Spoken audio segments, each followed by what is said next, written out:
Hello and welcome to this tarot reading for the summer solstice of 2022. I hope this finds you well. I trust you'll use your own intuition as your primary instrument of resonance. Leave behind what does not reverberate. Tarot does not tell the future. The only thing that determines your future is how you react, reflect, and respond to the messages herein. This reading is very interesting in that I have 7 major arcana cards, which is quite a lot. In fact, I think this is the most amount of major arcana cards I've ever had in any reading. So there are some really big themes that are coming to light here under this solstice. But I just want to start this reading with one of the Kuan Yin cards, the turquoise lotus mother. An old pattern is finally ending. You are to be lifted from your struggle, freed from the weight of the past. You have learned all that you needed to learn, and now it is time for relief, release, divine protection, and the happiness of a healed heart and peaceful soul. So that's a lovely message to start off with. And the second card that I kind of want to talk about here is the Seeker card. And this card is... I'll just post the picture of the card as the cover up for this particular reading, but it is a person that is moving between the two veils, and this Seeker card talks about the thin places or the veil. And on a solstice and an equinox, Halloween, all of these sort of spiritually charged days and nights, the veil is very thin between this reality and the other world.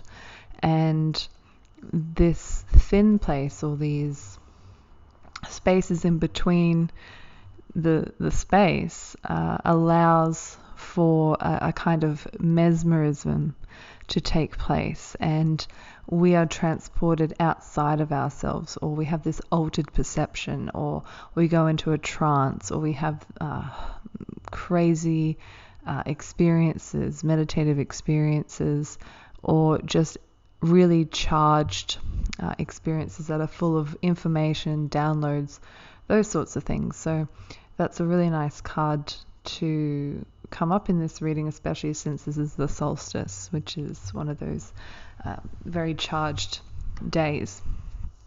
And we also have the Magician, the Hierophant, Justice, the Blasted Tower, Judgment. We have the Emperor, the Universe card, the Nine of Wands, the Ace of Swords, the Heiress card, and the Seven of Swords as well. And we also have one of the cards from the Supra Oracle deck, which deals with Jungian psychology, called Everydayness.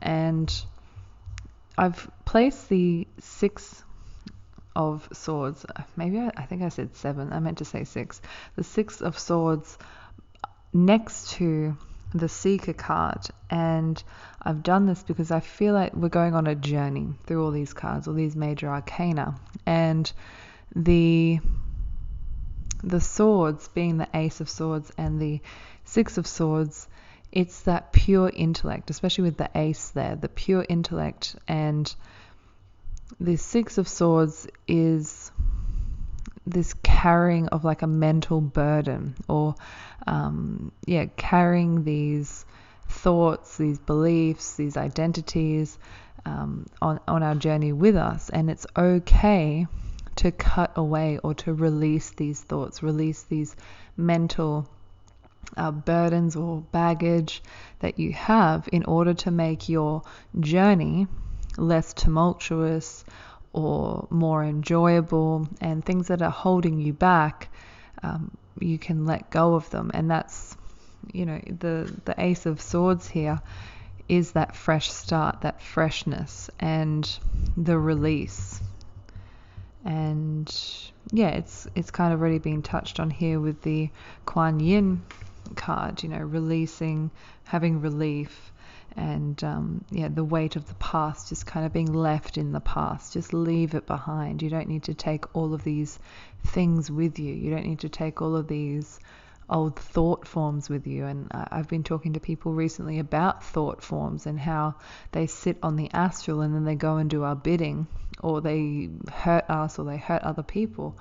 And sometimes they can be very useful in terms of magic, and in terms of getting things done. You can create thought forms that go, like I said, do your bidding, or go and do or retrieve things for you. But if you just have all these just all these entity thought forms around, willy-nilly in the astral, and there's really no order to them, or they're just wreaking havoc, well, then you've got a real problem. You got a problem. So really being mindful of these thought forms that you create and how they can be weighing you down energetically.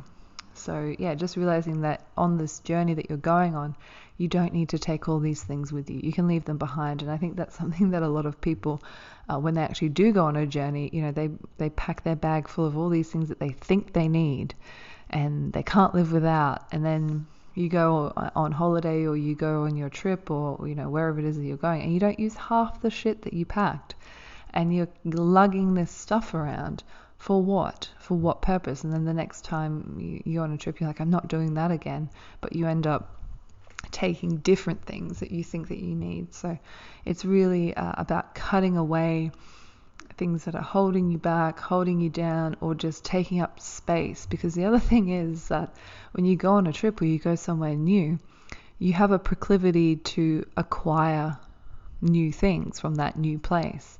Trinkets along the way, thoughts along the way, ideas along the way, people along the way. So if your proverbial bag is full, or your brain is full of all this shit, for lack of a better term, you can't possibly absorb anything new. You can't possibly find space for all these awesome things that you found along the way. And you then you get into a panic, because you're just like, oh, I have to ship some of this stuff home, or I have to wear 10 layers of clothes on the plane, or maybe if I just hide my shoes in this bag, or whatever, it just gets really difficult. And if you just went with less to begin with, and realized that, well, you've accumulated all these things where you were, so what's to say that you can't accumulate or buy or have the things that you need along the way?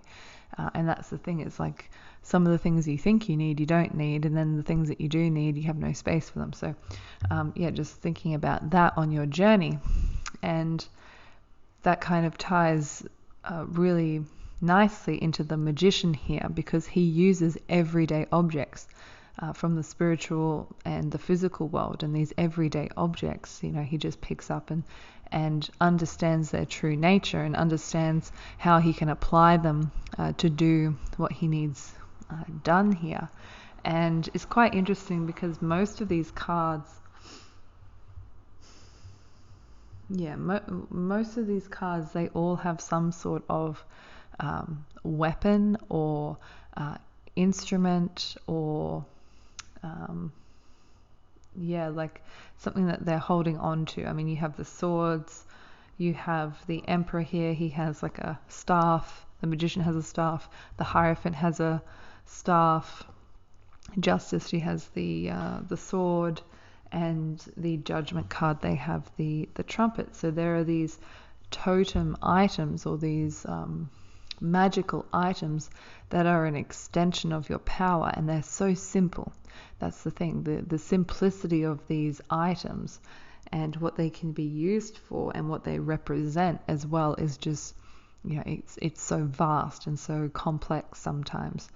And the Hierophant on this particular card, he's holding a staff that's in the shape of a rune.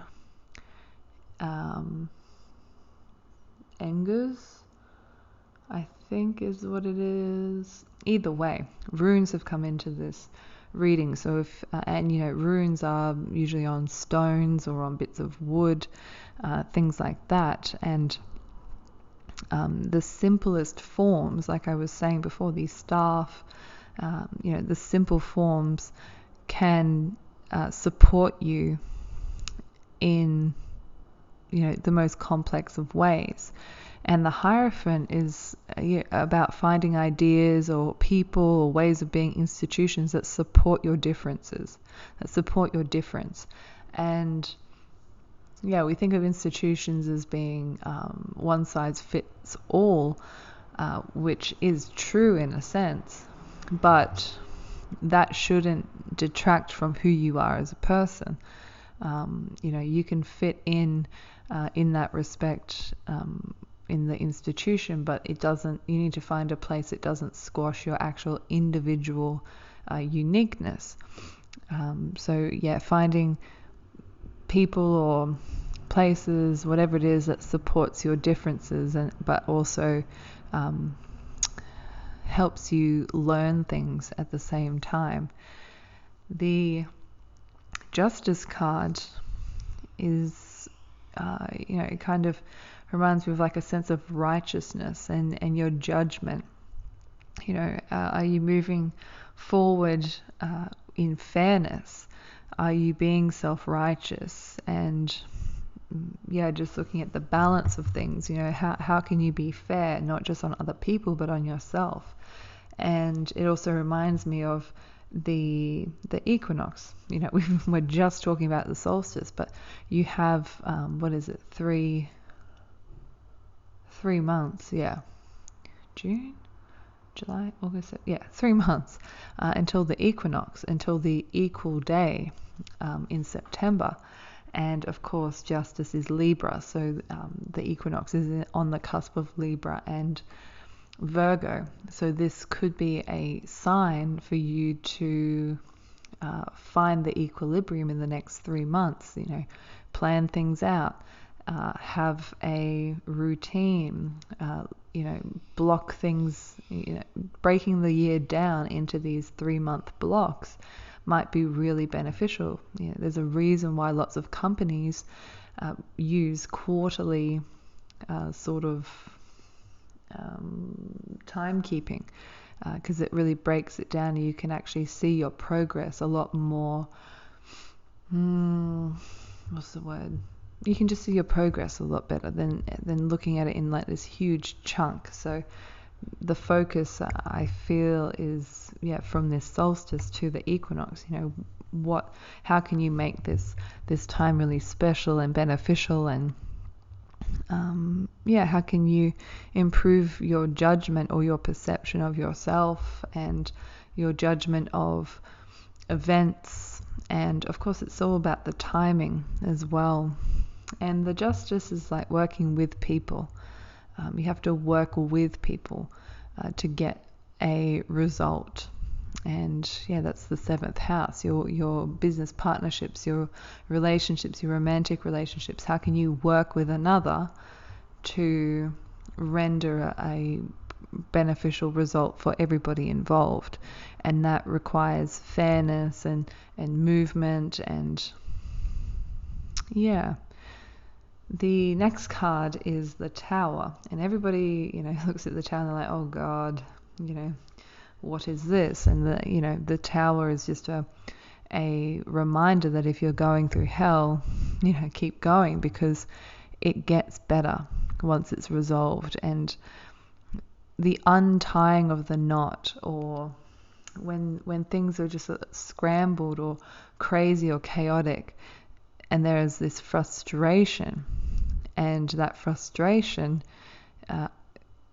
find the space in that frustration to do better and to do it well and to slow down. It just reminds me of like when your headphones are all tangled and it's they're all fucked up, and you're just so frustrated, and you're trying to untangle the knot, and you're trying to get the release there and resolve the issue so that you can listen to what you want to listen to. And if you just breathe, take a moment and work through it methodically and with genuine care, that it gets better. And the resolution is always there. There's always a resolution to everything. There's always a beginning and an end to things, and that's where the Universe card kind of comes in. in that, yeah, one journey ends and another begins, and there is that patience that's needed because the universe card is ruled by Saturn. So there's a delay, instead of being frustrated and flying off the handle, you can just delay that reaction a little bit, and you might find that, it's probably good that I didn't fly off the handle, because what I thought this was not what it is. And that kind of comes into the Eris card as well that's sitting here, being mindful of overreaction. If you don't know the story of Eris, she was really upset that she didn't get invited to a wedding party. And so she pretty much started the Trojan War, and then the apple of discord that she had, and said to the fairest, whoever is the fairest, yada yada. So that overreaction and the flying off the handle, or an eye for an eye, or 2 eyes for my eye, or just comes back into the justice thing of being fair. And if your judgment is clouded by rage or frustration or anger or sadness, if it's clouded by anything, then you can't make a sound judgment. So just taking the time out, and that's that universe card here. It's giving you permission to just take it slow before the next cycle begins, because your reaction or your response initiates the next cycle. And do you want it to be a positive cycle or a negative cycle? That's up to you. That slowing down gives us the space to do better, to have a better response, and to realize what things are actually like, instead of just through our perceptions. The judgment card here as well. There's a lot of judgment. You have the justice card, judgment, the universe kind of coming in here, and Eris. So it's that the judgment of others, but more importantly, it's the judgment of self, and the forgiveness of your own shortcomings, and a better understanding of your limitations. And my reframing of limitations is that they're just checkpoints of learning. You get to a checkpoint and there's a kind of a delay there, but it's not forever. There's a reason why you're at this checkpoint. There's a reason why you have to just take a pause before you can get to the next point, and the next point, and the next point. So I don't really believe in limitations. I just believe that I'm at checkpoints of my learning and my understanding, and it's not until I meet the requirements or understand the lesson am I able to progress further.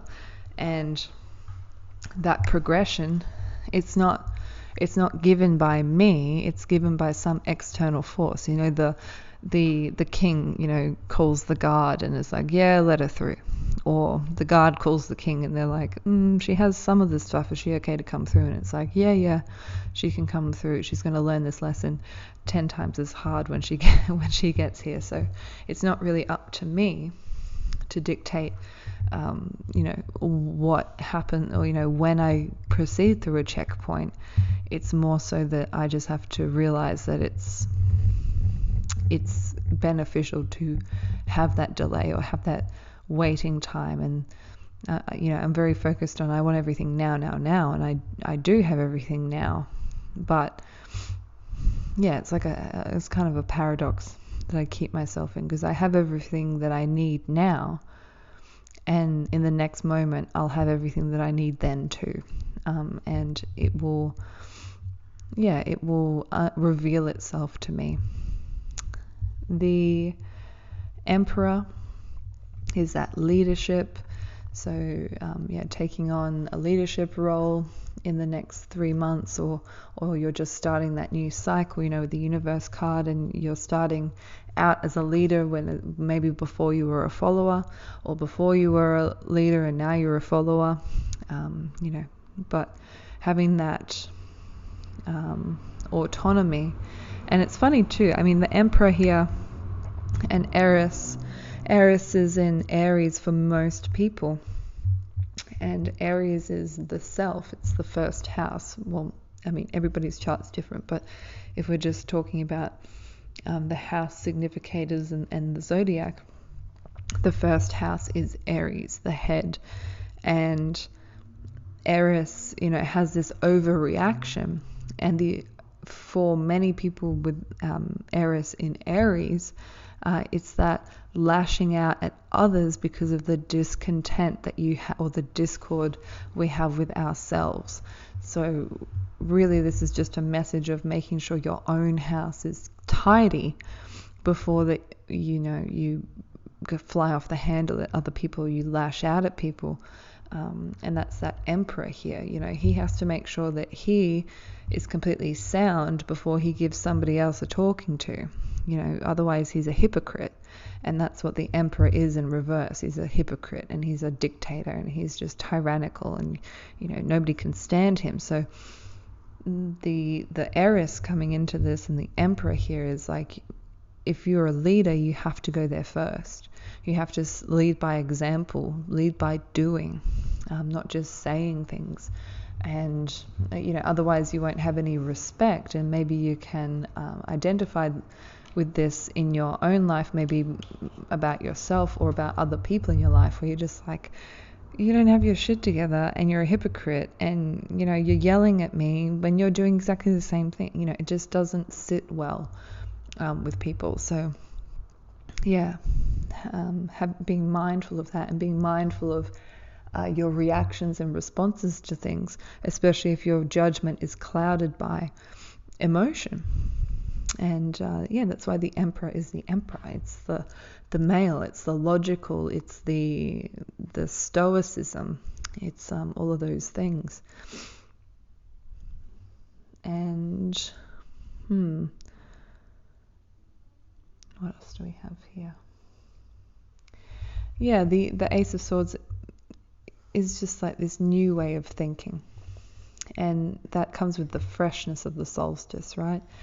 It comes with the space that summer allows us. We're not so much inside anymore, or cooped up, having that cabin fever. We're outside in the air, we're feeling it, we're feeling the sunshine, and things are growing as well. And it makes me think of like having sunshine on your head, sitting in the sun and just having the sun beating down on your crown, because this Ace of Swords, there's a crown around this sword, and having the sunlight hit your crown and illuminate you and give that heat to your head and your mind is really beneficial. And then the everydayness card. It's funny, from the book that I'm reading this from, the everydayness card starts off with a quote that I actually use quite often in respect to Rahu and Ketu, more so Ketu than Rahu. But it's the stone the builder rejects as worthless turned out to be the most important of all. And that's what I think Ketu is that it's the most important thing, that we just become disillusioned by it because we're either very good at it, or it's not the shiny illusion of Rahu that we're trying so hard to get to. But it's the most important.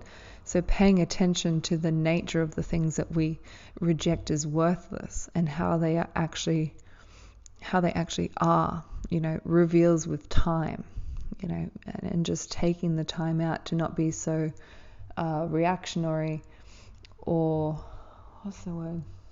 When there's something that we just want to throw out or reject as being worthless, well, maybe just take another look at it and see what its worth is, or what its purpose is, and its strength and its beauty.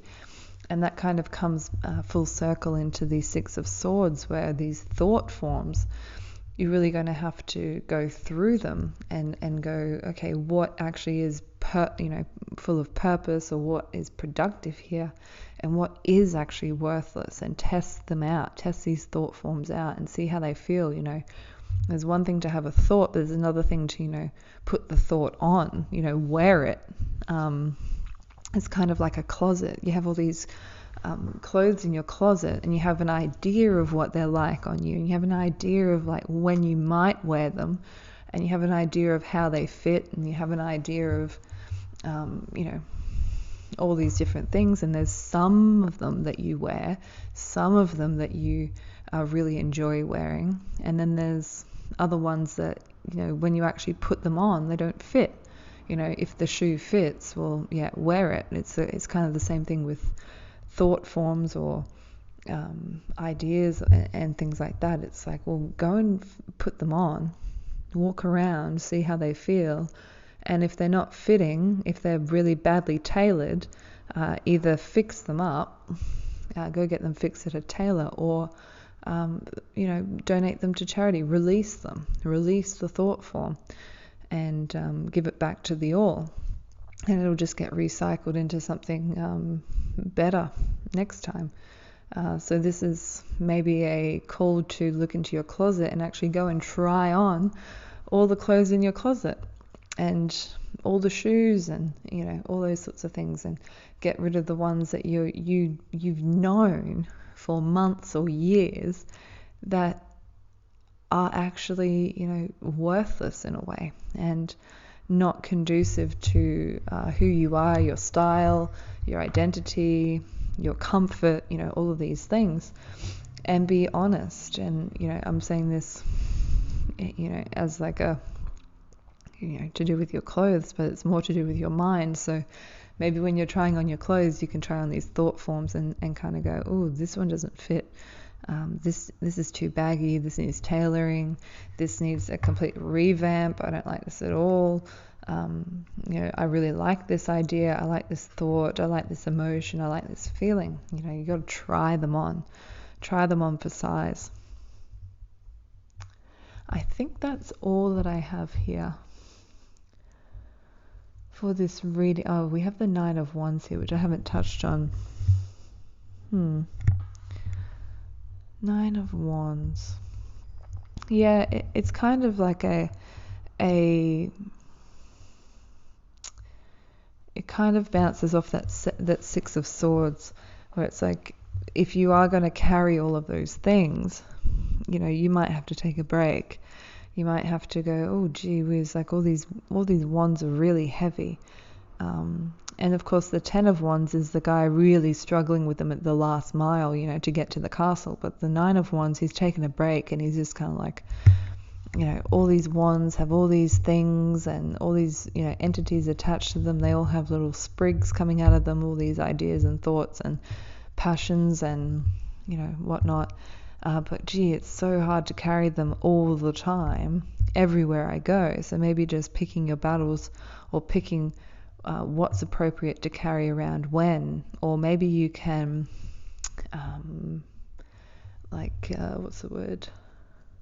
combine all 9 wands into just one wand, kind of like what the magician has. He has this simple